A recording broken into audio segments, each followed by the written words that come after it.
Good afternoon, ladies and gentlemen. I am Huma Haq, the Associate Director of the South Asia Center here at the Atlantic Council, and on behalf of my colleagues and our President, Fred Kemp, I would like to welcome you all here today to meet and hear from our emerging leaders of Pakistan Fellows and learn about their perspectives as Pakistan's changemakers.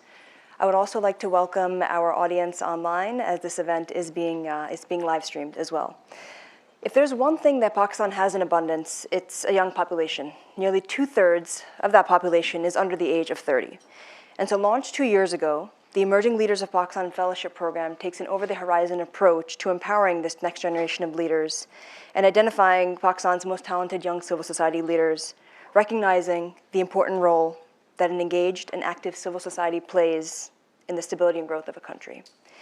So this fellowship program has essentially three objectives. One, as you'll probably read from their bios, these fellows come from all across Pakistan. So it's really an opportunity for these young people who are working in all different sectors to connect and build their in-country network. Number two, there's probably a lot of misperceptions on both sides of the US-Pakistan relationship. So by bringing them here to the US, they have an opportunity to address those misperceptions, and Americans have an opportunity to see something besides what the news media normally reports coming out of Pakistan.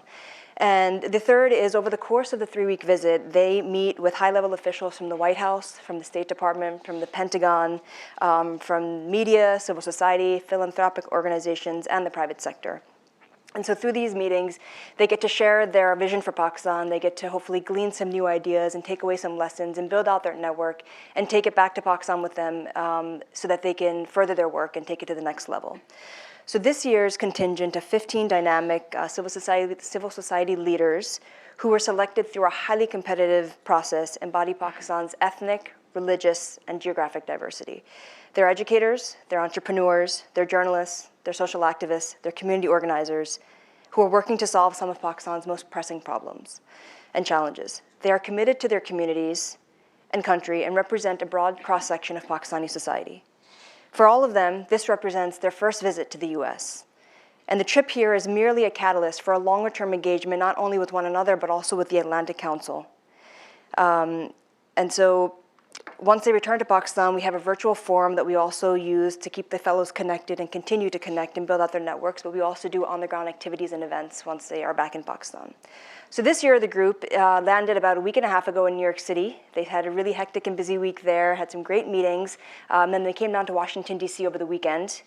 And this coming weekend, they're going to be traveling to Detroit, Michigan, hopefully not having to battle too much of the Arctic cold air that's coming through, where they're going to be experiencing a homestay. So they're going to be staying with local American families and seeing the revival of a city. We all know that Detroit is going through a revival at the moment. And then they're going to end their trip in the San Francisco Bay Area.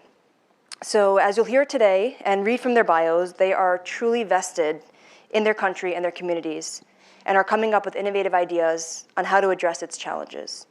If properly supported, they will undoubtedly carry Pakistan into a stronger, brighter, better future. I would like to thank the Carnegie Corporation of New York for recognizing our over-the-horizon vision and helping us launch this project 2 years ago, in addition to the US Embassy in Islamabad that has come in as a major financial supporter and covers all aspects of their US visit and also prepares the fellows with the pre-departure orientation in Islamabad. I would also like to thank my colleagues at Meridian International Center who I've been working very closely with to implement this project. That's Meg Poole and Zayda Yusuf, as well as my colleague Nazia Khan here at the Council, who have been absolutely instrumental in putting together a 3-week itinerary and programming. So I'd just like to invite Meg up to say a few words. Oh, I realized you don't have a mic. You can hear it? Okay. Yeah. Well, just a quick opportunity to say thank you. First of all, to the Atlantic Council for gathering us all here today, and I'm so excited that a larger audience gets to hear from some of these dynamic people who I've had the good fortune to travel with a little bit and get to know more about their stories. Also, special thanks to the U.S. Embassy in Islamabad. Through an ongoing partnership with Meridian, we are able to have the privilege to work on a program like this. I encourage you all following this session during the reception to engage with some of the fellows to learn a little bit more about some of their experiences here in the United States thus far, but also ask them a little bit more about their work at home, because each time I talk with them, I learn something new. And I especially want to say thank you to the fellows for letting us be a part of your journey, and to remind you that we're here for you even after you go back home.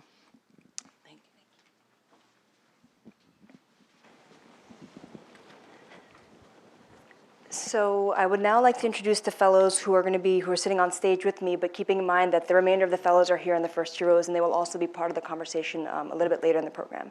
So first is Dawood Sheikh, immediately to my left. He is a Lahore-based social entrepreneur and a youth activist. After identifying some of the root causes of why young people turn to religious extremism and violence, he established the Young Development Trust in 2008. And his organization aims to decrease unemployment, radicalization, and terrorism through education with a strong focus on vocational skills. He is currently overseeing the construction of a modern vocational university in Gujranwala, Pakistan, a town that's located at the crossroads of several industrial zones with an increasing unemployed youth population. And so this university will not only equip the youth with vocational skills, but it will also educate them about peace, human rights, and democracy. And so the first incoming class, I believe, is expected in 2015, right? Yeah. Okay. Next to him is Rafia Salim. She is an environmental activist and producer of a radio program called Sabz Khwab, which means Dreaming Green. It's an eco-centered radio program on a local radio channel. So environmental protection is not a topic that you probably hear very widely discussed in Pakistan, but despite facing challenges throughout her trajectory to educate people on the importance of environmental protection, she has persevered. And so apart from her work on the environment, she is also a chartered accountant by profession and works for a growing microfinance bank. Next to her, we have Nazish. Nazish has a background in business and economics, but discovered her true calling when she was selected to be a young parliamentary associate. And so this highly selective initiative taps into the potential of Pakistan's young graduates by providing junior experts to parliamentary committees, to secretariats, and the Pakistan Institute of Parliamentary Sciences. She's been working with the opposition leader and serves in his office within the National Assembly of Pakistan. And today her exposure ranges everything from whistleblowing on malpractices to the dynamics of politics. And last but certainly not least, we have Danyal Shah on the end. He's a photojournalist and a writer and a blogger and runs his own blog called I Explore Pakistan. He's originally from Quetta, Balochistan, but he moved to Karachi a few years ago to pursue his studies. He has a dual passion for travel and storytelling and contributes to reports in media outlets to show the positive side of Pakistan. In addition to his travels, he gives photography lessons to young girls and boys of different communities to develop tolerance and sensitivity towards diverse peoples, especially the marginalized segments of the population. So I'm going to stop here because they have a lot more to say and can tell their own story. So I'm going to start with Dawood, and we'll sort of go down the line, and then we're going to have a discussion with some of the other fellows and then open up to Q&A from the audience. So thank you all again for being here with us today.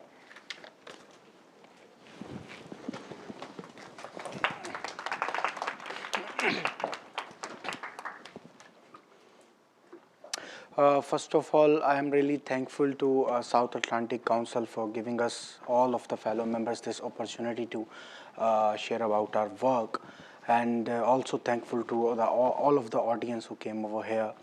So I am the managing trustee of Young Development Trust. Young Development Trust is a VN set up by 5 young people during 2008 and 2010. Because at that time, Pakistan was suffering from extremism and terrorism. It was at the peak. And everybody was scared and afraid. Whenever they go out, they don't know whether they will come back to home or not. So at that time, as a young person, I also got scared from the whole situation. And when I analyzed that why the extremism and terrorism is nurturing in Pakistan, and mostly the youth has been exploited by those extremist forces, because whenever you will see any bomb blast or any terrorist activity, the young people from age 15 to 25, they are being used over there. Why? Because they are unemployed. There is poverty over there. So it is just because of lack of the education.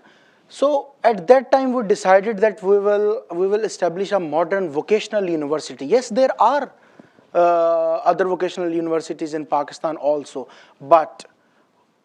vocational institutes in Pakistan which have been led by the government and private sector also. But the issue is they have the old machinery and the old course which they are teaching the student. And after that, when they make the young people a skillful person, they don't tell him about the peace, democracy, and human rights, which is definitely a basic thing. They don't connect the skills with consciousness. So at that time, me and 4 of my friends, we decided to establish a vocational university. And definitely we discussed this whole idea with our friends and with our sympathizers, and we got the land for that. And after that, with all of these difficulties, with all of these tensions, we finally, the construction of that of the first block has been started. We have a youth pulse of 62.3. We have a population of 180 million people, and youth is according to UN report, UNDP report, youth is 62.3% of the whole population, which is a youth pulse. Well, we are proud that we have a youth pulse, but at the second, if we would see the second side, definitely it's really sad that it's a dilemma that youth don't have a platform where they can utilize their potential, and definitely where we cannot utilize their potential for the economic development. So when we at that point, just because of that, and 3.4 million of the youth is unemployed in Pakistan, so that they are being exploited by those extremist forces. So it's our vision is to make it a modern vocational university with a mature study concept. What is mature study concept? That definitely we will get the children from the workshops and train them according to their abilities, and then equip them with the skills, and then definitely at the end we will give them a shelter of degree, which is really important.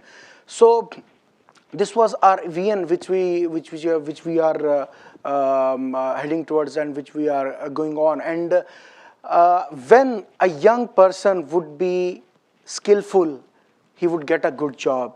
And if he would get a good job, even if he would not get a good job, he will start his own business without any capital amount, so that he cannot be exploited by those extremist and terrorist forces.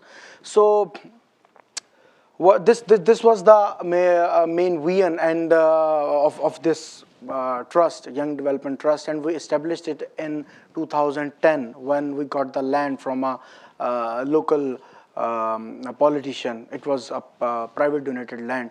So, and we have at our own, we have started its construction, and its construction is now in progress. I want to show you some of the pictures, which will definitely, some of the visual that this was the first meeting which we called up, and for the land, and we discussed our idea with the local eminence of the society.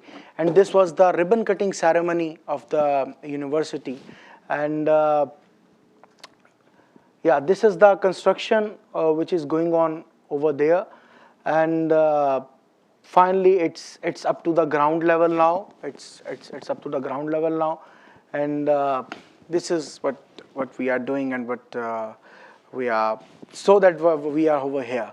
So this is our contribution towards our country, and because it really makes me sad that we are always, as a voluntary, I did voluntary work with many national and international organizations. I always see people sitting in a 5-star hotel and talking about peace, democracy, because a common man has nothing to do with these things. He has to do with his employment first, then food, education, and health. So it really pinches me that why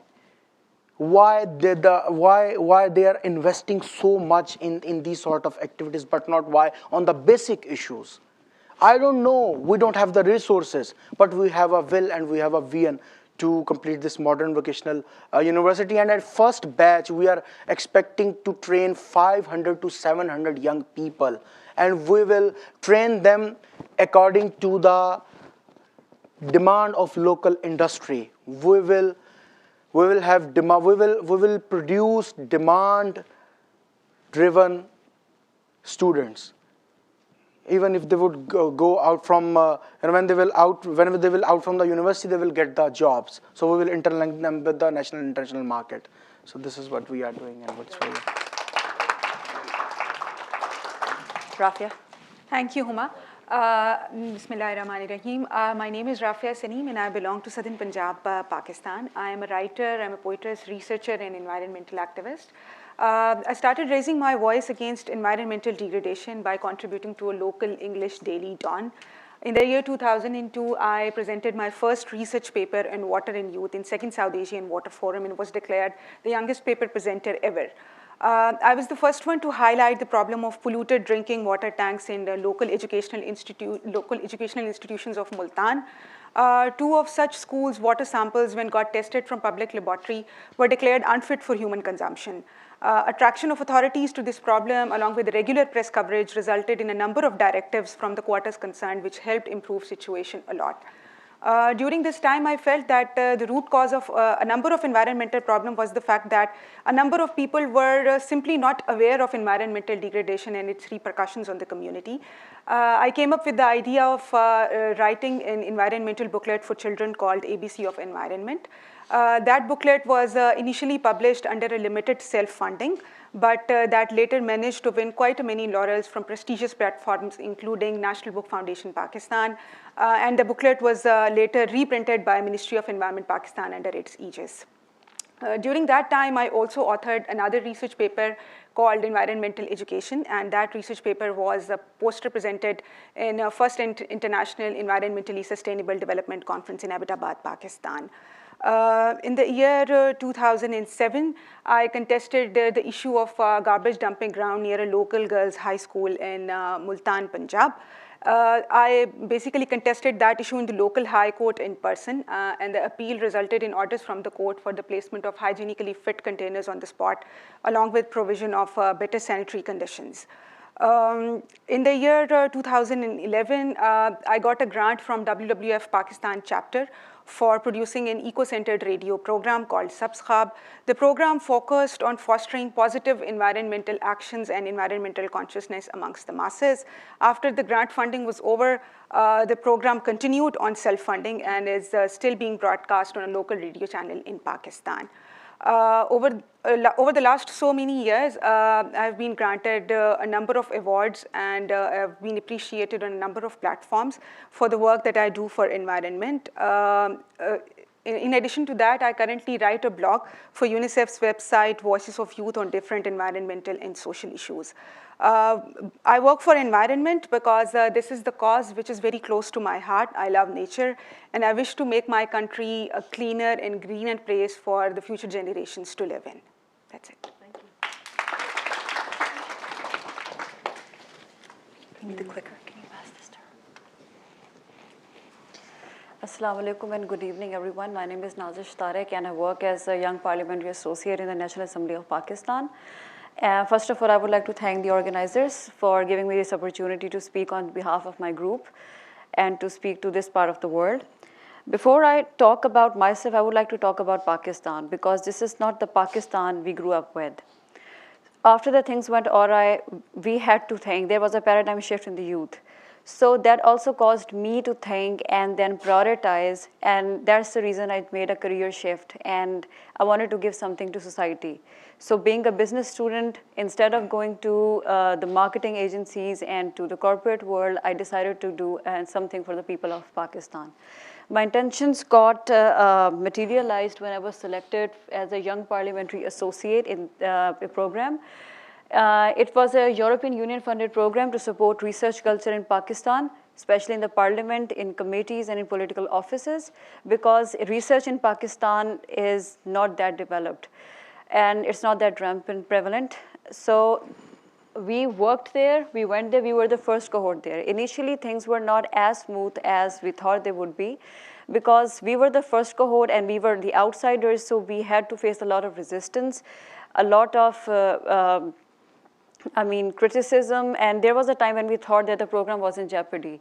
But the first cohort, we all worked so hard to establish this program that now, and we leveraged support from the members themselves, that now we can say that we set a healthy and a good precedent for the future cohorts. After that, two of us got selected to the leader of the opposition office, National Assembly, and much to our surprise, we were the only research staff there. So we started by doing research on demands, but then we realized that in order to make a difference, we'll have to step ahead of our comfort zone, and then we'll have to do something more for our people. We can't miss this opportunity. It will be criminal on our part. So We raised many issues on the floor of the House. First, we started with the calling attention notices to question leaders, question ministers on their performances, about their projects, their accountability. Then we moved to calling attention notices to bring attention on the issues which require attention, immediate attention on this highest platform. And some of these made on the floor of the House. We talked about polio, about Millennium Development Goals, about debt, about allocation of funds, how government does that. So we raised questions, we raised issues, we even talked about minorities on the floor of the House.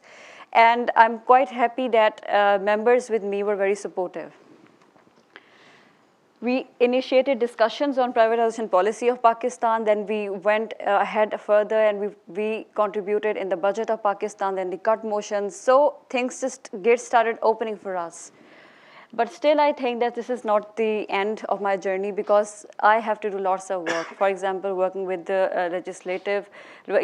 with the legislators, we have to do lots of legislations. For example, I'm trying to push some legislations for the betterment of minorities and for polio eradication. Then I want to bring this office, the opposition office, closer to the civil society, to think tanks, so that there is a system that even whatsoever party comes, they get to know what the input of the researchers and the experts is, so that we can have a mechanism to really have an effective platform to hold the government accountable for their monitoring and evaluation. Also, we are working on the social media. We have a page, but still we are working on the special website so that we can have direct access with the people as well, where they can we can help them and help them raise their voice on the floor of the House.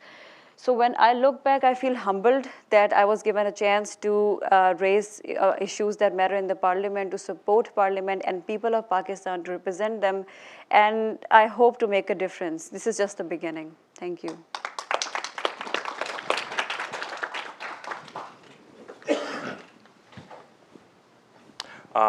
Assalamu alaikum and good evening, everybody. How are you all? Sleepy? Wake up? Okay, good to see you all, and thank you very much for coming. My name is Daniel Shah. I work as a travel photographer. For the past few years, I have been traveling around Pakistan and documenting people, places, culture. And what I found most interesting was how ignorant I was about my own country and how ignorant my other people of the country are about Pakistan. So what I did was I launched a blog called iexplorepakistan.com, and I documented stories and published them online. That all the stories were in a personal narrative form. So that was just for me to understand the country and project a positive image abroad. So in the next few minutes, I'm going to take you on a very small journey across Pakistan. And I apologize if I do some injustice to some of the visuals and to some of the places. And I've added captions for you to understand the context. So can we switch off these lights, please?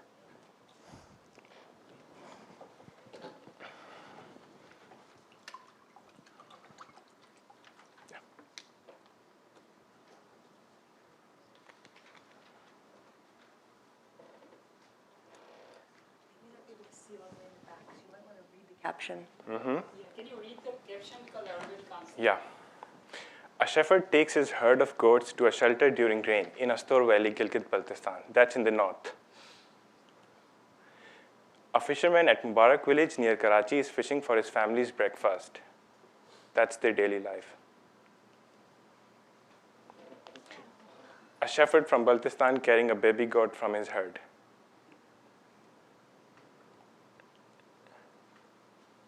A man from Sindh wearing a traditional block-printed shawl called ajrak.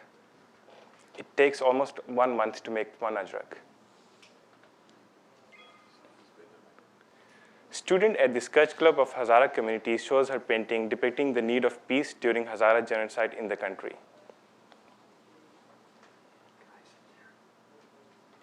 A trekker viewing morning glimpse of K2, that is the second highest mountain on earth and first highest mountain in Pakistan. A man prays at the 379th-year-old Wazir Khan Mosque in Lahore.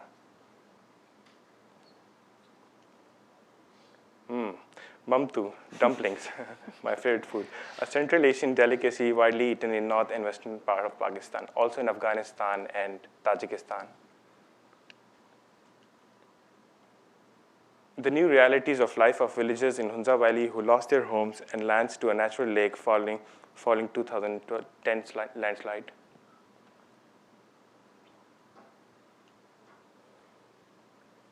Passengers often have to wait for hours in a cold for a boat to take them across. The villagers in Hunza Valley lost their homes and lands to a natural lake following a 2010 landslide.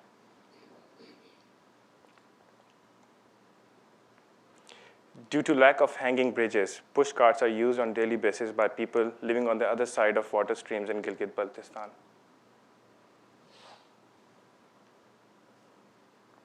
Women in Tharparkar Desert have to walk miles in order to get drinking water every day.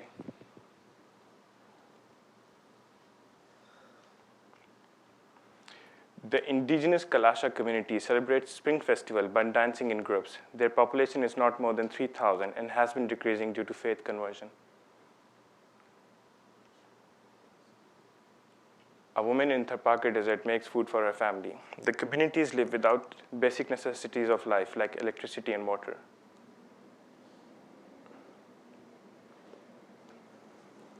Tamil Gul stitches traditional clothes of her indigenous Kalasha community, which she sells to tourists and exhibitions countrywide to make a living. A portrait of school-going girls in the remote town of Chakabad, Sindh. And that's one of my favorite photographs.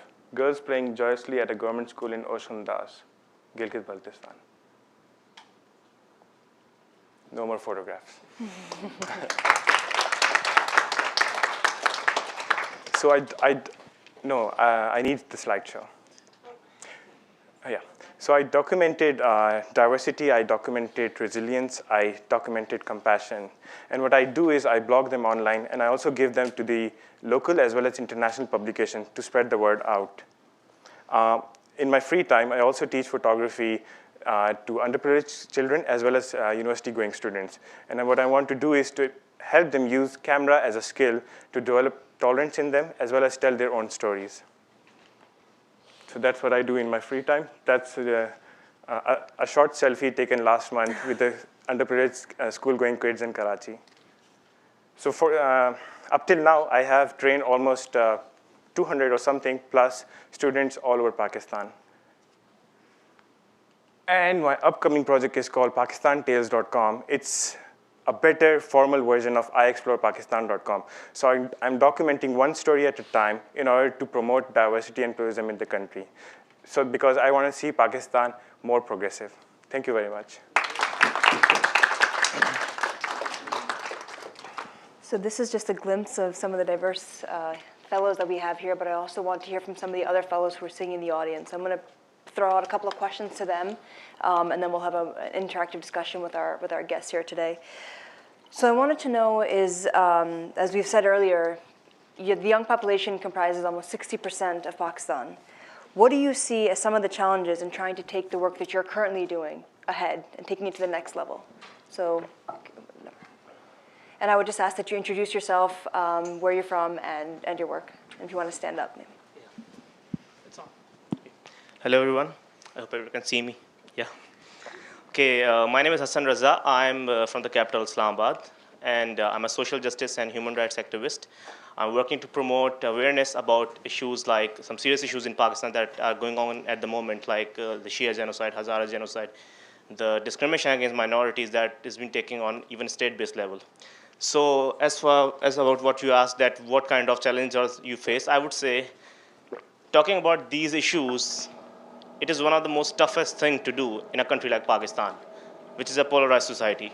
So yes, I do get threats on daily basis, and being a student, I don't think I'm not even a politician or any kind of VIP that can even have security or extraordinary stuff.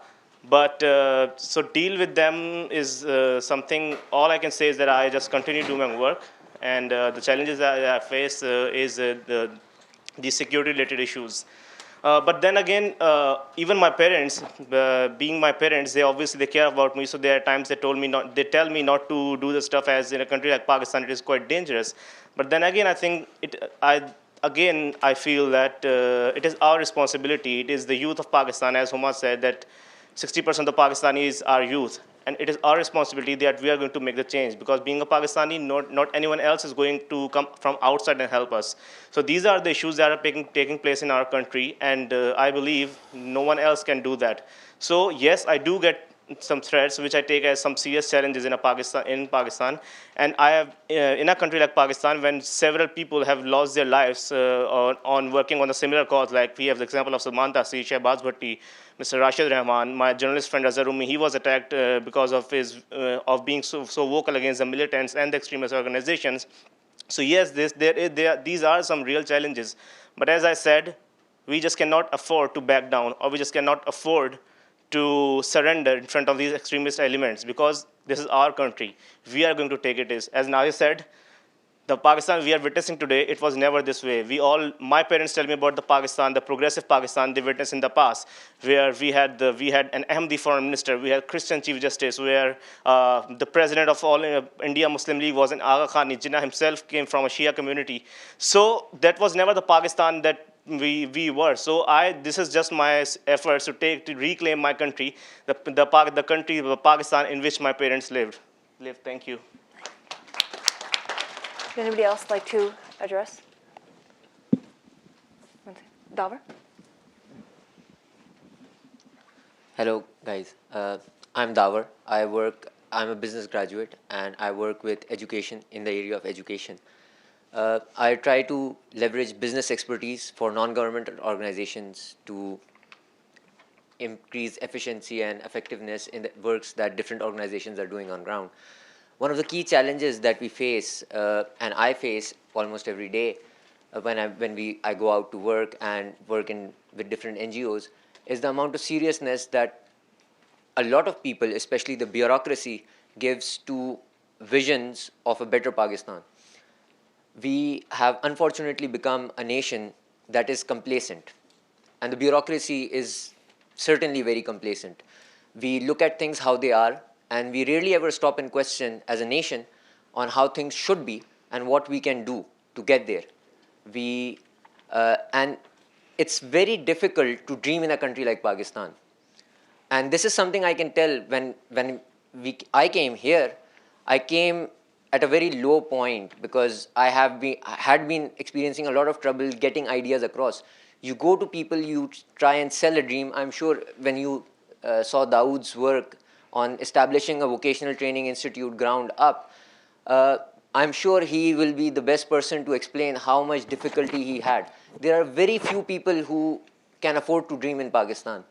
And this is something which I think that our nation needs to learn again on how to dream big, dream better for a better tomorrow of our coming generations, because we can't leave the land. We shouldn't leave the land. We have to make it better for the people who will come after us. It's something we owe to them, a better Pakistan. Thank you. Jalila.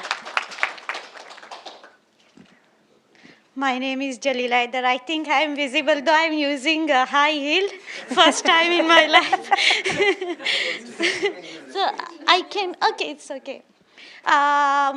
Basically, I'm a lawyer by profession, and I'm first female lawyer of my community, Hazara Shia, who is, I think, Kafirs or infidels of Pakistan.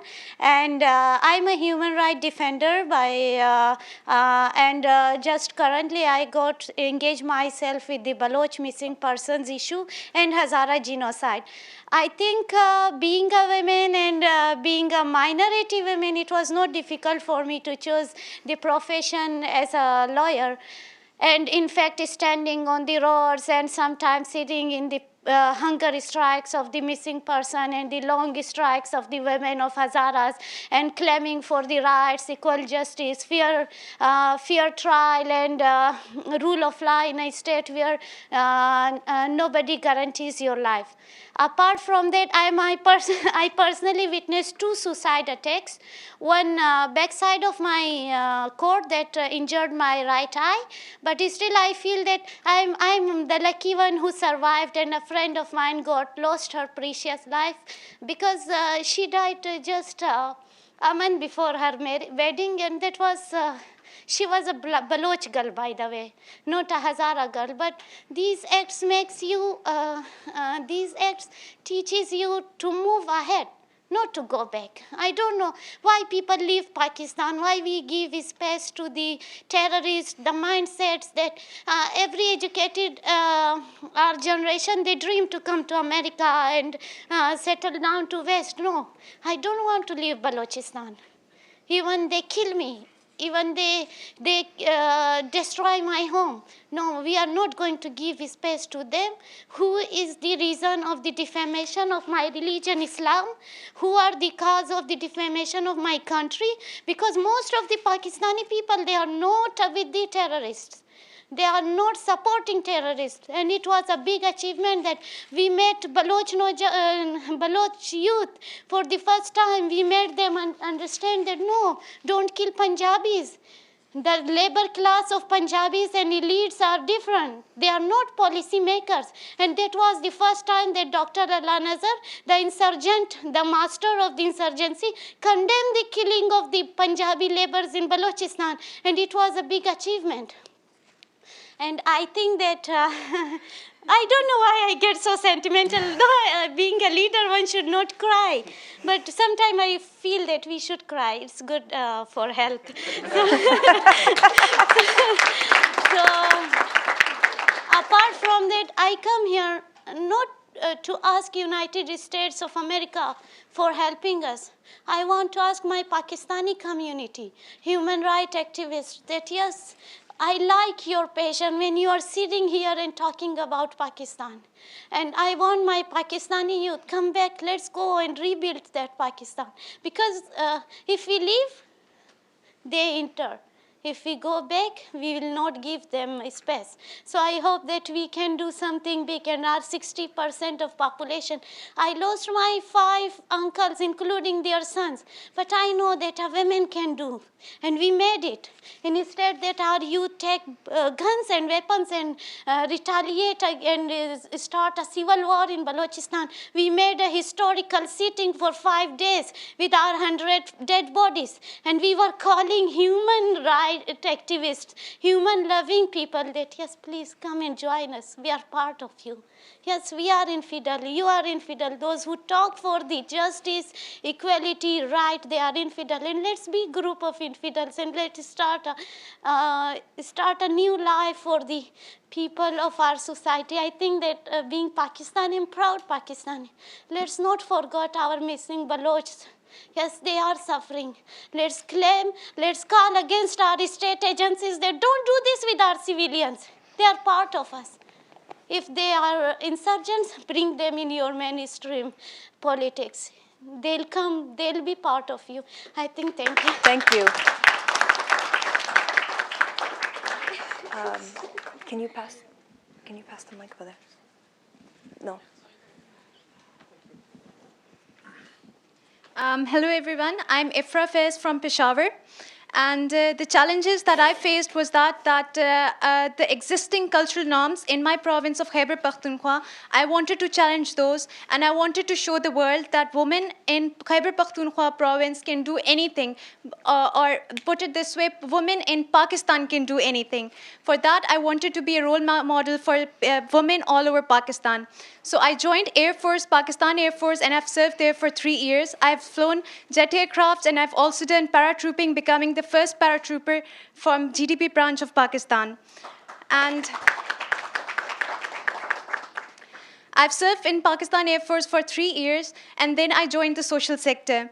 I've done excessive work for female IDPs who had lost their homes, who had lost their husbands, who had lost their sons, and I wanted to help them. I linked them up with different agencies who could, I brought them to female households where they could stay, where they were provided shelter, where they were provided protection. I wanted to work for them, and I assisted many Afghan refugees as well, Afghan refugees women. I'm doing refugee status determination and providing protection to Afghan refugee females. So this is the area of work that I'm doing, and I want to show the world that women in Pakistan can do anything and nothing is impossible. So go women. Thank you. Assalamu alaikum everyone. I'm Adia Amjad and I'm an entrepreneur by passion. Basically, I ended up being an entrepreneur because all my life I've seen my mother, she's inspired me. After my father's death, she took up the responsibility of 4 children while we were still we were still, taking up our education, and none of us had even graduated. She came up to be an entrepreneur so that she could bring us up, and she had to be the breadwinner for the family. Um, she had to fight with the norms of our society, because normally females don't come up and they don't take up anything. They don't run the house in Pakistan. We had to take several permissions, and we had problems like tax and permissions, because when you don't have contacts in Pakistan, it is very difficult to do something completely on your own. A lot of people fooled us because we were not aware. It was just her and her 4 kids. People used to take advantage of us in different ways, because we were not sure of what the law was, or what a contract should comprise of. As I grew up, I've seen her doing all of that. After my graduation, I had 2 options. Either I could, I could follow the normal path. I had a couple of options to go into the corporate sector. They were paying me much better, but I chose to be an entrepreneur, because along the way, I realized that when you're an entrepreneur, you're not just, doing what you like to do.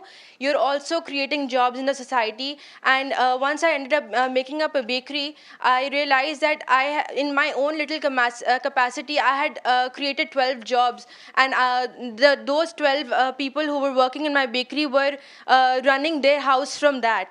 I realized the power of entrepreneurship through that, and that's why now once I go back, and with all the platform that ELP is providing us, and a network it is helping us build with all the different workshops, I want to go back and build a platform for people in our society who want to be entrepreneurs. I want to give back to my country by helping them become entrepreneurs, by helping them pursue their dreams. A lot of times people want to be entrepreneurs, but they can't, because they have to immediately take up jobs to support their families. But that's because they do not know how to get connected to financiers. They do not know how to make the feasibility plans. So I want to provide them this platform, so they can become entrepreneurs, they can pursue their dreams, and without having any contacts whatsoever. And at the same time, they can in turn build more jobs in our economy. Thank you. I'm going to open it up to the audience. So if you have a question, just raise your hand, and I will try to answer you in the order in which I see you. We'll start here in the front row with Ambassador Schaefer, and then we'll go to the gentleman in the back, in the middle there, and then we'll go to the final row over there. So please, wait for the mic and introduce yourself, please. Khush Amdeed to all of you. It is wonderful to have you here. I have a question that any one of you might be able to answer. You've all told inspiring stories, and they have the common thread that you want to build a new Pakistan that is resilient and tolerant and energetic and moving forward with the full energy of its young people and its women and everybody else. You must have run across people, you must have met people who have a different vision or who are afraid to take up this vision. You must have met people for whom the vision of the kind of Islamic state that some of the extremist organizations like is an attractive vision, some people who were drawn in that direction. My question to you is, there's 2 questions. First of all, what arguments have you found, or have you found arguments, that would lead somebody who was inclined in that direction to think differently? And are there, in your lives or in Pakistan generally, role models for the kind of Islam you imagine as being the inspiration for the Pakistan of the future? Does anybody here want to take it, or would somebody just wait for the mic? Eli.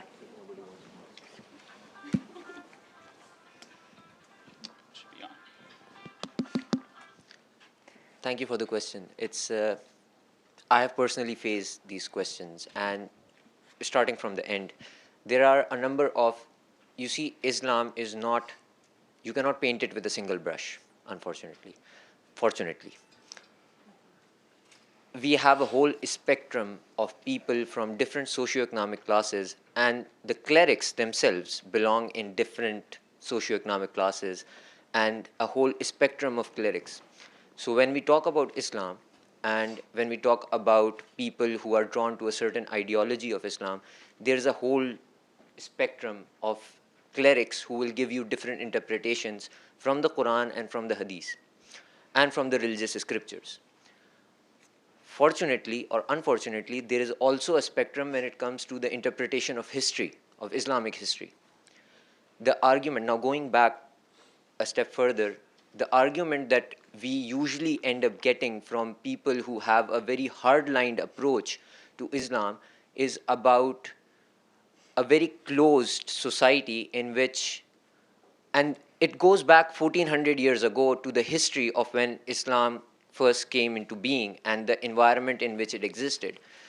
And you have got to understand that the dynamics, the socio-economic dynamics of that era were very different. And these people are unfortunately unable to address and reconcile the differences between that era and today, and the dynamics of the society today. And there is very little you can argue with them about it because they want to actually go back 1400 years ago. And that's the problem. You cannot reason with somebody who believes that the world should revert 1400 years back to a society that was closed, that had no information, that was not as enlightened as it is today. The argument, when we move from the hardliners towards the more mainstream or towards the more liberal and open-minded clerics and the clergy, is the argument tends to shift. A shift comes when you start focusing on the realities today, and the basic shift comes from the society that was 1400 years ago to people. Because 1400 years ago, when they talk about the society 1400 years ago, it was a welfare state. People had certain liberties, people had certain rights, people had certain facilities, which was very revolutionary for that period. You have got to understand, and this is the argument that you can make with the people you can reason with, is that the liberties that were enjoyed 1400 years ago need to be enjoyed by people today.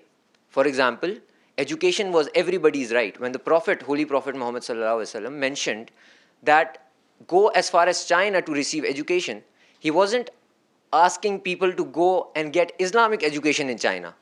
That was available at home. It was for science and mathematics that you went to China. These people, the hardliners, would not want you to argue about that. So there has to be a divide between people you can reason with and people you cannot reason with. When we talk about Pakistan, we need to understand that the state needs to take a stand on it. The state needs to separate itself from religion and promoting a religious ideology and understand the human aspect of it. The state should not have, in our opinion, and I think I speak for the group here, the state should not have a role between deciding who is a Muslim and who is not a Muslim.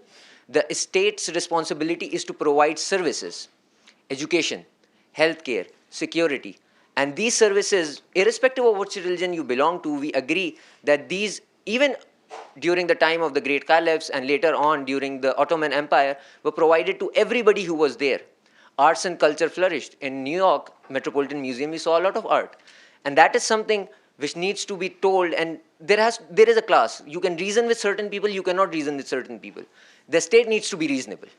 And that can only happen when there is, the will of the people is reflected in the parliament, and the reasonable people in Pakistan elect that parliament. And that's why democracy is the way forward. Thank you. I think I have addressed the question. Please.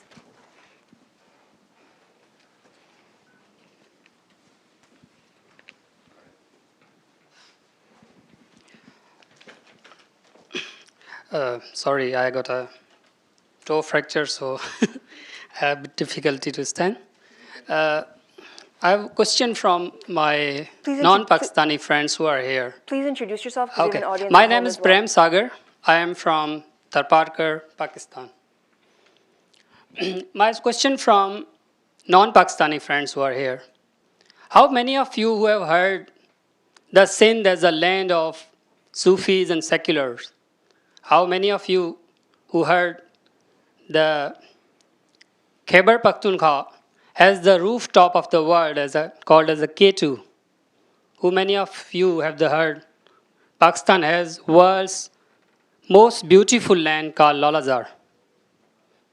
Maybe 1 or 2%? No. If any of, yeah, that lady has heard. How many of you heard there is a bomb blast in Pakistan? I think almost everyone. It's unfortunate that these 2% incidents are quoted, 1% incidents are quoted, and 99% are not. There are less than 0.01% terrorists and 99.99% peace-loving, art-loving people in Pakistan. I really congratulate these beautiful people who portray the very painful, very colorful picture of Pakistan. I have written few lines for these people, and poetry loses its soul when it's translated, so I will read in Urdu first, and then I'll translate for you people then later. परियों की कहानी हूँ, झरने का बहता पानी हूँ, हाँ मैं पाकिस्तानी हूँ. मैं रंग वफा के बुनती हूँ और शफक से तारे चुनती हूँ. मैं हवा से बातें करती हूँ, किसी खतरे से ना डरती हूँ, हाँ मैं पाकिस्तानी हूँ. हाँ मुझ में है हिम्मत बहुत,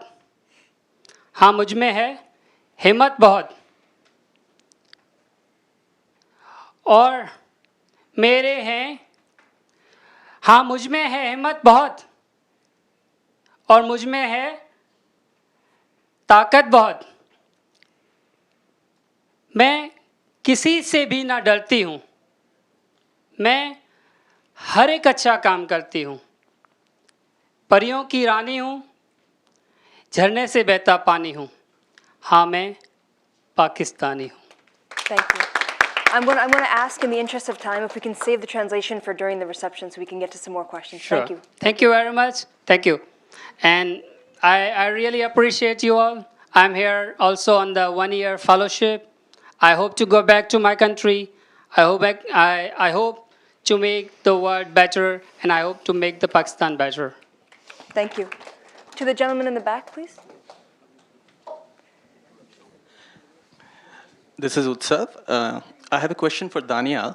You had mentioned about the Kalash people, and you had mentioned that they are slowly going away because of conversion. I wanted to know, the first part of question is, which are the groups that are involved in converting the Kalash, and what are they being converted into? And my larger question is that Pakistan as a country has had a civilization which is more than 6,000 years old. How much of it is taught in the Pakistani school? And how much, because Pakistan is an Islamic country for 1,000 years, the people there. So how much of the 4,000, 5,000 years before that is taught in the schools of Pakistan? It's going to be, Can we switch it on? It's on. Okay. The Kailash people, they're converting their faiths because, first of all, modernity. There's more modern culture coming into those valleys. Secondly, there are extremist element present in those areas, like they have received threats from the Taliban. So because of that, government is trying to preserve their culture, but there are, again, more threats and more bigger forces that they're converting their faith. And second question was, maybe Yasser can answer. Yeah. Can we have the mic up here, please?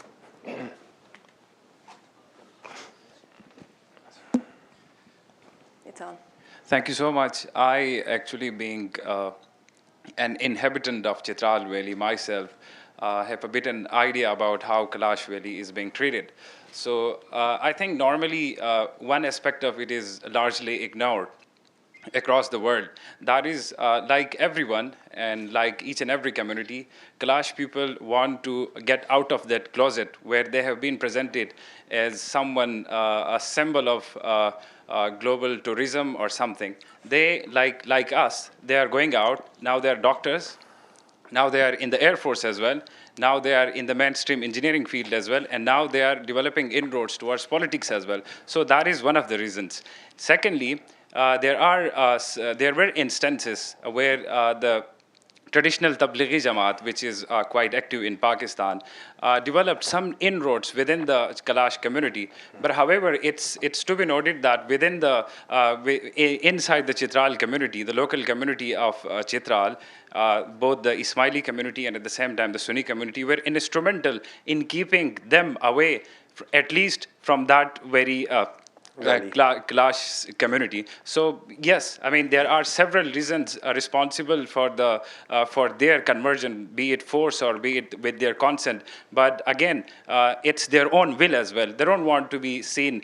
They no longer want to be just stay there in the Kailash and stay connected only to be visited by people from across the world. They want to merge with the mainstream Pakistan, and they want to be doctors, they want to be politicians. About the history, and it has remained a dilemma in Pakistani politics, that we have been taught only history of how Arab people conquered us, and how we glorify them, how we glorify all the people who came to our areas and who actually proliferated the idea of Islam. And indeed, it is one of the reasons that explains extremism in Pakistan, and that explains our obliviousness towards our own rich culture. That is, we all belong to the Hindu civilization, and Hindu does not represent one religion. Indeed, it represents an entire civilization consisting of Sufis, moderate Muslims, and all other communities, Christians, and even Jews as well. So I think, yes, in Pakistan, history is being taught, but only a narrow version of it, only the version that satisfies the status quo, and only the version that has been implemented constitutionally. Thank you. Thank you, Yasser. Can I add something to that? The reason I started blogging was because a lot of things that I read in my history books was all a lie. So we have been taught to lie. India is our enemy, and in India you study that Pakistan is your enemy. So that's why I wanted to bring that change. Thank you. I'm going to go to Irfan Saab in the back row, please. Irfan Malik, and my question is to Daud about the vocational. I've got, it's really two questions. First, what sort of disciplines are you planning to teach at this university or institute? And secondly, how do you see yourself competing with what I'll call organized vocational institutes, whether it's Hunar or polytechnics or those type of things, or unorganized, which could be a local mechanic shop who's teaching, the young helpers to become mechanics or things like that? Well, first of all, as it is going to be, its construction is going on in Gujranwala, which is one of the industrial hub of Punjab also. So we, first of all, we are going to start electronics classes over there, because there is a need of electricians in that area. So we are having agreements with the local industry, and then second, we will start electrical and then mechanical, and then IT, sort of small courses. First, we will register ourselves, because this is the requirement of TEVTA and HEC also, Higher Education Commission, that you must have a building first. So its construction is in progress. So at first, when the building would be completed, we will get it registered with the TEVTA, and then we'll start a pilot with the TEVTA, so that afterwards we will definitely apply for the HEC charter. So these four disciplines we are first targeting, because this is the need of that specific area. And as your second question is concerned, yes, it is difficult also, but how we are different and unique, because we are working, we have established a board which is working on a mature study concept. It's really difficult because it needs a lot of funds to develop that concept, but we are still working on that. So, and second thing is that that we will, for first we will have a mature study concept, and then we will teach students on latest machinery. You know, the existing technical institutes, when the students studies from their vocational education, when they go out, businessman always says, I have to train him again, because on the machine on which he got trained, that's the old one. So technology is advancing day by day. So, and second, courses about the, so these are also old courses which the existing vocational institutes are teaching over there. So we will have a latest courses over there. So these are the two things which we will do. Thank you. I want to come up here to the first row, please. Thank you very much. I'm sorry I was late, but I'm really enjoyed and been stimulated by the discussion. Can you introduce yourself, please? Can you speak? I'm sorry? Introduce yourself, Jim. Introduce yourself. Jim Moody. I always tell my friends, if you're in a good mood, think of me. I went to Pakistan many years ago with the American Peace Corps, and the first Peace Corps program in Asia was in Pakistan. It's not there now, but because of the wars and other things that ended. But it was a great experience for me, and I really fell in love with Pakistan. The people are absolutely wonderful. I mean, every American I know who's lived in both India and Pakistan prefers Pakistan by a big margin. Not that there aren't wonderful people in both places, obviously there are. To me, the biggest concern that I came to know a lot about personally was the lack of so many villages don't have schools and don't have teachers coming. So you have children who are, certainly a girl who's 6, 7, 8, she's not going to walk 6 kilometers to a school where there's a school. You have to bring a teacher into that school. I don't know if you ever heard of it, called something called the National Commission for Human Development. You may know about it. Well, I was on the board. I was the chairman of that. And we educated. We paid for teachers to go to little schools, little villages, set up a place to teach, not to build a building, but go inside if it's raining, but outside otherwise. And that, I think about 30,000 young ladies and boys have been educated. And without that basic ability to read, there can't be a future for anybody. There's nothing more important in Pakistan than average people, not like you. You've all had a lot of opportunities. But for people who live in villages who don't have opportunities, you've got to find a way to get them literate. Literacy is the first step. What percentage of women or young girls are not literate yet, I don't know, but it was way too much when I was last there. It's got to be one of the top things people do. I mean, and we also teach mothers who are not literate to teach. We found one thing. If you teach a mother to read, she will insist that her daughters learn to read. She will insist that her daughters learn to read if you teach mother. So we did both. And I think many tens of thousands of people, women who are, and boys and girls, can now read, but it's just a scratch in the beginning. It's got to be much more for really the country to move ahead. Thank you very much. Thank you. Okay, so I see 4 questions. So maybe we can just go in order. We can start here, or there's another one. Janani, and then we'll go to the back row and get those 2, and we'll come around here and sort of weave around. And if I can just ask, if you can just keep them concise and pointed, it'll help in moving along. Okay, thank you all for being here. So the democratic situation in Pakistan has been changing a lot over the past years. There was a successful civilian elections, a lower public view of the military being involved in it, changing role of the U.S., but more recently, anti-government protests led by the youth. Do you all see these changes in Pakistan's democratic situation as an opportunity for youth, or to what extent do you see that as an opportunity? Thank you. There's someone.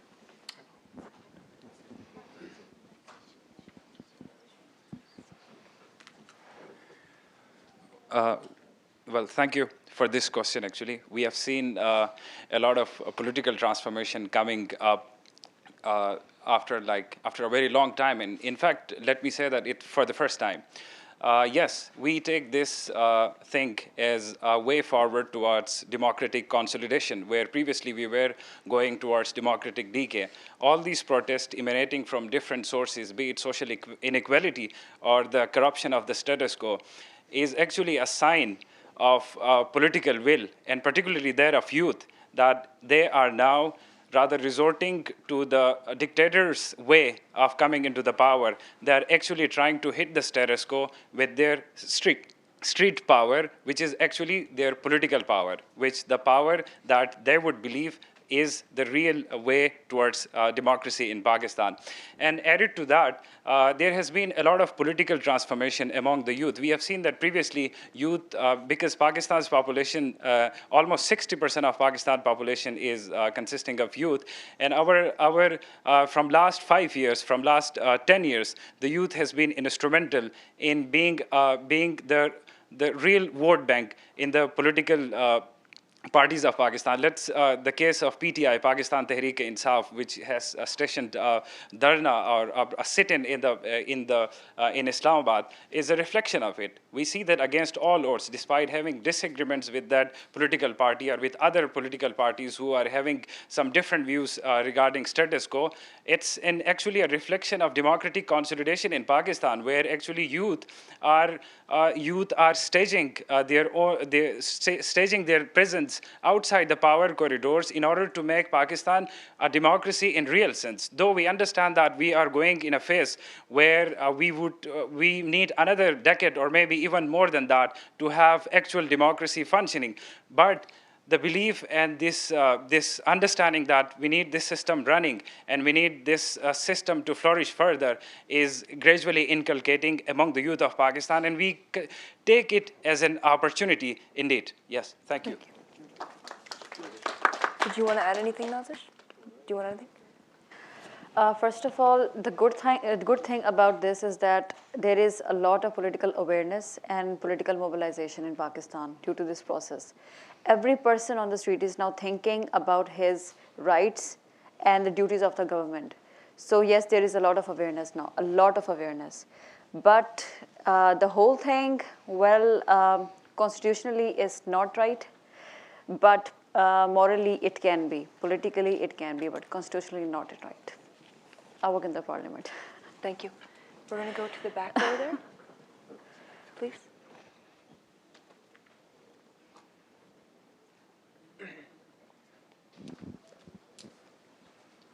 Hello, my name is Khadija Qamar, and I am with USAID working on Pakistan. First of all, I want to say thank you all so much for being here. You are such a motivation, and I am really in awe of your activism and determination.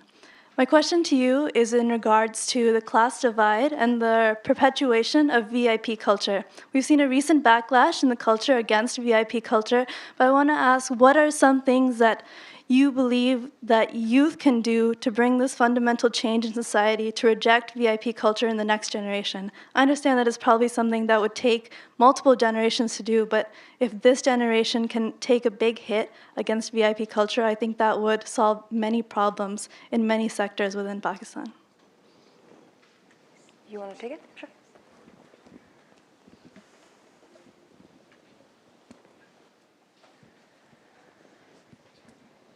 I think VIP culture is not something that Rahman Malik was kicked out of the aeroplane, but VIP culture is when we don't sit with our drivers. We sit on the back seats. This is VIP culture. It's general attitude of the Pakistani people. I think this is just related to some class system, and class system belongs to elite, and something related to capitalism. Sorry, I'm standing in United States. But I think Pakistan is something confused, like mixed system, feudal and capitalism, a capitalist system. So unless until we don't exterminate this class system and nationalization of things, we cannot avail such things. Like it's good that Rahman Malik was not allowed to enter to aeroplane, but still we have to change the whole system. Like most of the people don't have access to fly by aeroplane, so we should do something like first of all, let's fight against class system. I think tabqati nizam, and then we can go ahead. Your question was good, and I think it can only be possible by a proper revolution, democratic revolution. And we are hopeful that after 2 or 3 phases of democracy, we'll see a new Pakistan. Thank you. I think Manur wants to add something as well. Assalamu alaikum and good evening, everyone. My name is Manu Rathore, and I'm a lawyer by profession. And I also run a domestic violence female empowerment organization called CHAN, which means peace. Now, I think Jalila pretty much summed everything up, but I think the basic way to deal with VIP system is education. You need to go to the basic grassroots level and tell the kids, it's okay to sit with your driver. It's okay to play with your mates' kids. It's okay to be normal and not, you don't have to be treated like a VIP person. So education is one of the biggest reforms which can actually break the cycle. And we need to also acknowledge the fact that it's something which has been drilled into the society in Pakistan. So as you said correctly, it might take us a couple of generations to actually break the cycle, but we have got to start working on it right now. Yeah, just quickly, because we have a few more questions, so. Danielle? Can I go? Okay. Yeah. Okay, apart from my volunteer work, I teach photography to university students. So what I do is when they come for the first day in the class, they say, we want to become a fashion photographer, we want to make a lot of money. But what I try to do is show them documentaries, talk about social issues, social discrimination. And by the end of the course, I feel successful that when they do not want to become a fashion photographer, but instead they would want to say, okay, I want to become a documentary photographer and highlight the issues in my society. So it's a very small effort from my end, but that's how I try to deal with this. Can we go to Jay in the back, please? Hi, I'm Jay Kansar. I'm with the Hindu American Foundation. I didn't have the opportunity to meet all of you on Sunday, but you met my colleague Morley, and he had great reviews of the interaction. My question is that it's Prime Minister Nawaz Sharif, correct? Prime Minister Nawaz Sharif just in May visited India at the inauguration of Prime Minister Narendra Modi, and that signaled a huge message to the world that there can be peace and cooperation from both sides between India and Pakistan. How, as the youth and youth leaders of Pakistan, can you carry that forward to work with youth and youth leaders in India? Hassan and Seher both.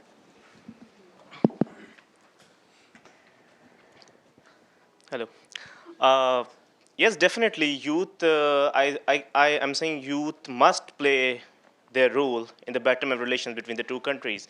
Like I went to India last year in December. There was a South Asian Peace Conference in New Delhi, and I was part of the Pakistan delegate, and there were around 15 other students with me.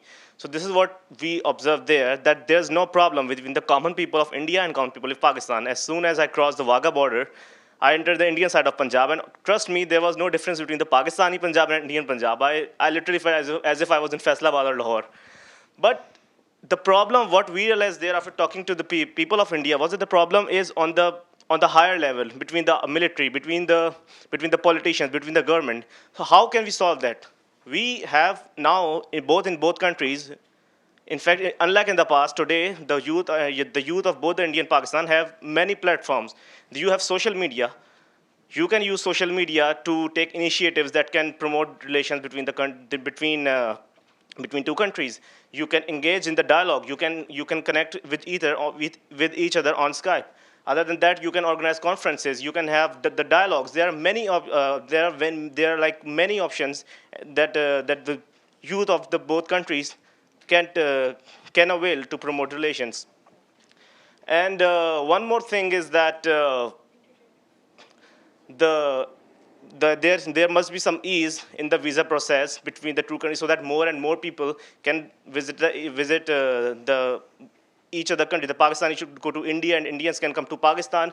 Because when I was going to Wagah, there were a lot of people whose visas got rejected, and this is what I've heard from many friends who want to go to India, but they don't get the visa. So when you are not even allowing people to go to the India, and especially the youth who will make up the majority of the both countries, then how are they going to how they are going to improve the relations? So visa policy, easy the visa policy is also one of the things. Other than that, what I already shared, that how youth can play the part. I guess that is it. Okay. You want to add anything? Let Seher, because he's. Hi, I'm Seher Mirza. Hi, I'm Seher Mirza from Lahore. I'm a journalist currently working with Dunya TV, and I also write for Dawn in the News International. I'm part of the Aman Ki Asha team, and I think even if the government on both sides is not willing to have peaceful relations on both sides, but we can actually promote a dialogue on people-to-people level, and I think that would be a good step towards improving relations between the two countries. Thank you. I'm going to keep it going because we have a few more questions. This gentleman here in the middle, please. Yeah.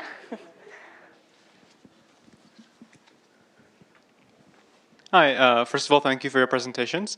My name is Saad Ansari. I will be working with the US federal government soon, and for now I'm doing research on stabilization operations in a tech startup. So my question is, there's a lot of Pakistani Americans in the diaspora, and a lot of them want to help out. The embassy doesn't really help very much with that, but I'm wondering for your own individual projects, would you ever have a need for the American community that has Pakistani heritage to be useful for your projects? And I guess you could be creative with that answer. Thank you. Anybody? Getting help from the Pakistani diaspora, would they be helpful to some of the work that you're doing in Pakistan?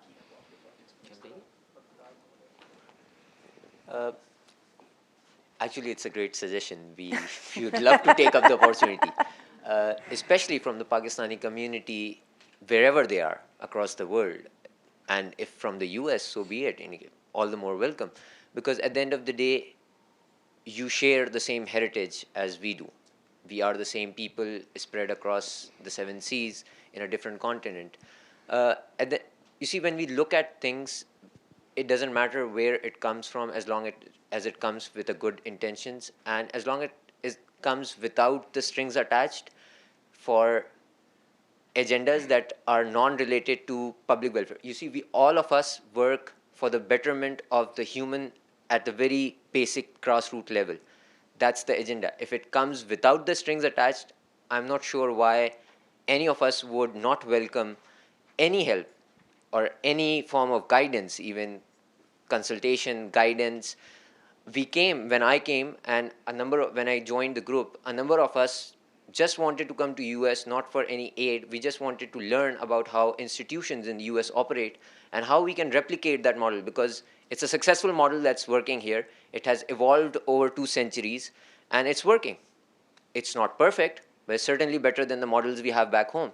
And the least we could do was learn on how the institutions operate here and how we can replicate those models there and skip the 200-year evolution process and speed things up a bit for Pakistan. Thank you, Deborah. Can you hand it off to Rahim? Actually, he's going to add as well. Sir, my name is Rahim. I am from the mountain community of Pakistan. I'm representing the mountain community. Back home, we are working for the preservation of mountain art and culture, which is a big heritage back home. So I welcome all your support, and let's bring up the positive image of Pakistan through preservation of art, culture, and all the things that we are known about. So this is what we can do. We are already working on that, and if we seek any help, we can contact you. And if you have any suggestion to help, Pakistan promote its art, culture, architecture, and all that, so that's a very great session. Thank you very much. Thank you. We'll go to the gentleman over here in the front, in the sweater. Thank you very much. I came to Pakistan in 1969. Can you please introduce yourself? After Jim. Oh. Yes, I'm about to do that. Oh, okay. My name is Arnold Zeitlin, and I opened up the first Associated Press bureau in Pakistan in 1969. The issues of 1969 are very much the same issues that you're dealing with now. I sometimes go back to Pakistan and feel that the sons and daughters of the men and women I met in 1969 are making the same mistakes that their elders made. But the question I want to raise is, in trying to turn around Pakistan society, what kind of challenge is the role of the military in that society? We'll have 2 of you, please.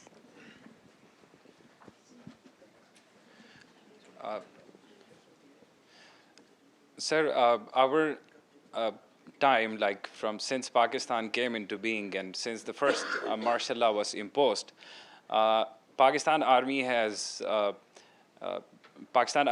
actually developed a powerful network, a bureaucratic structure within the political fabric and at the same time within the administrative fabric of Pakistan. With the help of clergy and with the help of all those people who were immune to some social or let's say financial benefits, they used them as a tool, which now as a result, as a consequence of it, now army still, despite making a civil transformation or civilian to civilian transformation, is one of the most powerful institute in Pakistan. So even, and that explains Pakistan's inability towards going towards the actual democracy. But over the period of time, army has realized, and there is a significant amount of shift within the army's doctrines towards getting involved in the political fabric of Pakistan, that now they have realized that the more army is trying to penetrate in the power corridors of Pakistan, in the civilian fabric of Pakistan, the more it is in the process of losing its sanity and its glorified version, which it used to be back in 1960s and in early 1980s and 1990s. So, but the realization is still, the realization is there, but at the same time, there is this issue of ego problem, this concept of bloody civilians that has been, flourishing in Pakistan, that the civilians, whoever they are or whatever their capacity is no match to the administrative or the political skills of the military. So it still is prevalent, and it is one of the major hurdles which we have seen which we have seen in Pakistan, but there has been a shift, and it's in the process of nourishing further. And we are seeing actually a change where army, with the emergence of new generals who are well acquainted with the political fabric, with the democratic system, or with a new version of foreign policy developing in their own mind, and with the understanding that how regional peace is important and how it is vital that we should hand over the control to the civilians. I think it's coming, and we have seen this in the last army chief's era, and we are witnessing it. The restraint that this military chief has shown, we can see that we are actually understanding that it's now shifting. So the military, yes, even now is the powerful, but at the same time there is a realization within the intelligence circle and within the military circle that it's time we go back to the barracks. Yes. Thank you. I'd also want to go to Mukesh, please. I think the mic is turned off. नमस्ते to all of you from Pakistan. Sorry मुझे English इतनी नहीं आती, तो मैं अपनी बात उर्दू में आपसे करूँगा. जहाँ तक मिलिट्री की बात की जा रही है, तो उनकी इंटरवेंशन या उनकी तरफ से जो चैलेंजेस थे, आई थिंक मुशर्रफ के दौर से लेके जो मिलिट्री ने कुछ रियलाइज़ किया है कि यहाँ पे ये मुल्क जो है सिर्फ मेजॉरिटी मुस्लिम्स का नहीं है, ये यहाँ पे बाकी और कम्युनिटीज़ भी रहती हैं. तो तब से लेके वहाँ पे एज ए पाकिस्तानिज़म को प्रमोट करने के लिए मिलिट्री में हिंदूज़ को भी जगह दी गई, ताकि वो हिंदू भी अपनी सर्विस दे सकें. इस वक्त पाकिस्तान की मिलिट्री में कोई 20 से ज़्यादा कैप्टन्स हैं. So namaste from Pakistan. I'd like to talk to you in Urdu. In terms of the role of the military, we've seen a shift since the era of Musharraf. There's been a realization in the military that Pakistan is not just a country of Muslims. There are other people of other faiths living here, and Hindus have also been included in the military, and we've seen actually 20 Hindus at the captain level recently in the Pakistan military. उसके अलावा बाकी जो वहाँ पे issues हैं, तो एक दौर था तब वहाँ की माइनॉरिटीज़ को मिलिट्री से भी बहुत सारे थ्रेट्स होते थे, बहुत सारे इश्यूज़ होते थे, जिन उनकी एक्टिविटीज़ मॉनिटर की जाती थी. लास्ट कुछ ईयर से आप देखें, इमरान खान के पीटीआई के जलसे के बाद काफ़ी जो कि वहाँ की जो फोर्सेस थी, उनका ये था कि मिलिट्री आए और वो आके डेमोक्रेटिक जो गवर्नमेंट है उन पे आके कब्जा करे और आके उनको तोड़े, आइन को बहुत मुअत्तल किया जाए. मगर ये ना हो सका, क्योंकि मिलिट्री ने खुद रियलाइज़ किया कि नहीं, क्या कहते हैं, डेमोक्रेटिक प्रोसेस को और मजबूत किया जाए वहाँ पे, और मिलिट्री इंटरवेंशन जो है सिविल इदारों के अंदर ना होनी चाहिए. And in the past, we've also seen that these communities, these minority communities, have been under threat from the military, but we've seen an improvement of late in this situation. And also, if we refer to the recent strikes being carried out by Imran Khan and his PTI party, there's been some public pressure or some pressure on the military to intervene and sort of break up this strike. But the military's resisted this pressure, and they've actually chosen the course that they should interfere in the democratic process, and they've let the democratic process take course. Thank you. Thank you. At this point, I know that there may be a couple of lingering questions, but I also want to let the networking continue because we have a reception waiting for us in the lobby. But I would also like to acknowledge two of our alumni who have joined us here. We have Yunus Chaudhry and Syed Afridi. They are both here on fellowships in the U.S. for, I guess, since January, and they're here for the year. So they're also amongst us. And they were in these seats just 2 years ago. So I wanted to thank you all again for joining us today, and I hope that you will stay for the reception and continue these conversations that we've begun in the room. So thank you.